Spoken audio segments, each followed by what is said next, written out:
Psalm of David, Psalm 23. The Lord is my shepherd, I lack nothing. He makes me lie down in green pastures. He leads me beside quiet waters. He refreshes my soul. He guides me along the right path for his name's sake. Even though I walk through the darkest valley, I will fear no evil, for you are with me. Your rod and your staff, they comfort me.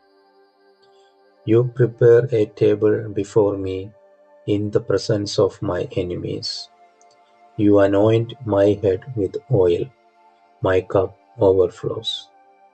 Surely your goodness and love will follow me all the days of my life, and I will dwell in the house of the Lord forever. Amen.